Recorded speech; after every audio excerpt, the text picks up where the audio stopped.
వాళ్ళ ఎన్నికల ప్రచారంలో భాగంగా పెద్దలు ఆచంట అసెంబ్లీ కూటమి తరపున అభ్యర్థి సుబ్రతాన్ సత్యనారాయణ గారితో కలిపి పార్లమెంట్ అభ్యర్థిగా ఉన్న నేను బేపుత్ర శ్రీనివాస్ వర్మ ఇవాళ అసెంబ్లీలో విస్తృతంగా పర్యటన చేసి మీ అందరి ఆశీస్సులు మద్దతు అందిస్తున్నాను మిత్రులు. రాష్ట్రంలో పరిస్థితులు అందరికీ తెలుసు. మనంతా కూడా స్వయంగా అనుభవిస్తున్నటువంటి పరిస్థితి. రాష్ట్రంలో అన్ని వ్యవస్థలు సర్వనాశనమైపోయి ఏ వ్యవస్థకు కూడా మినహాయింపు లేదు. రాజధాని లేనటువంటి రాష్ట్రం విద్యార్థుల భవిష్యత్తు, మన బిడ్డల భవిష్యత్తు అగమ్యగోచరం అయిపోయింది. ఇటువంటి ప్రభుత్వాన్ని ఎక్కడించాల్సిన అవసరం ఉంది. అందుకే నరేంద్ర మోదీ గారి నాయకత్వంలో భారతీయ జనతా పార్టీ, నారా చంద్రబాబు గారి నాయకత్వంలో తెలుగుదేశం పార్టీ, పవన్ కళ్యాణ్ గారి నాయకత్వంలో జనసేన పార్టీ వెనుక కూటమికి ఏర్పడ్డాయి.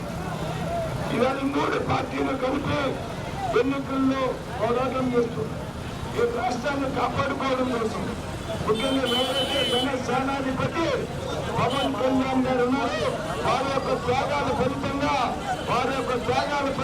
ఇవాళ కూటమి ఏర్పడింది అనేటువంటి విషయాన్ని మనంతా కూడా గ్రహించాలనుకుంటున్నాం. పవన్ కళ్యాణ్ గారి యొక్క చరిష్మా, వారు త్యాగాలు చేశారు. ఈ రాష్ట్రాన్ని కాపాడడం కోసం ఎక్కువ సంఖ్యలో సీట్లు తీసుకున్నారు. కాబట్టి ఇవాళ మనం ఎంతో ఉమ్మడిగా జగన్ ఈ సైకో ప్రభుత్వాన్ని ఇంటికి పంపాల్సుకుంటున్నాం. ఇవాళ రాష్ట్రంలో అమలవుతున్నటువంటి సంక్షేమ పథకాలన్నీ కూడా నరేంద్ర మోదీ గారి ఆధ్వర్యంలో కేంద్ర ప్రభుత్వంతో నిర్ణయం చేపట్టాయి. కానీ ఏ ఒక్క సంక్షేమ పథకం కూడా ఈ జాతకాన్ని సన్నాసి దత్తమ్మ ముఖ్యమంత్రి అమలు చేయడం లేదనేటువంటి విషయం మనం అందరూ తెలుసుకోవాలి. ఈ జాతకాన్ని సన్నాసి దత్తమ్మ ముఖ్యమంత్రి కేంద్ర ప్రభుత్వం యొక్క పథకానికి పేర్లు మార్చుకుని, రంగులు మార్చుకుని, స్టిక్కర్లు వేసుకుని పబ్బం జరుపుతున్నారనే విషయం ఇలాంటి మనలాంటి ప్రజలంతా కూడా తెలుసుకోవాలి.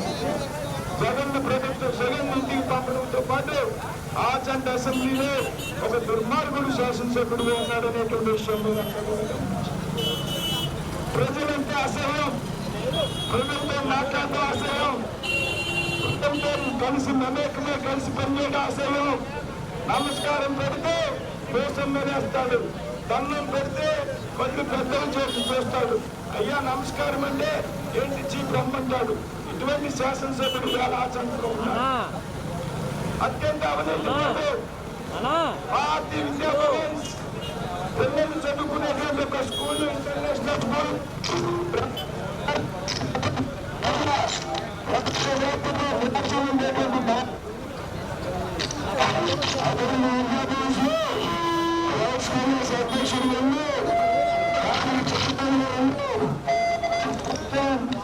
కళ్యాణాన్ని ఖాళీ చేశారు.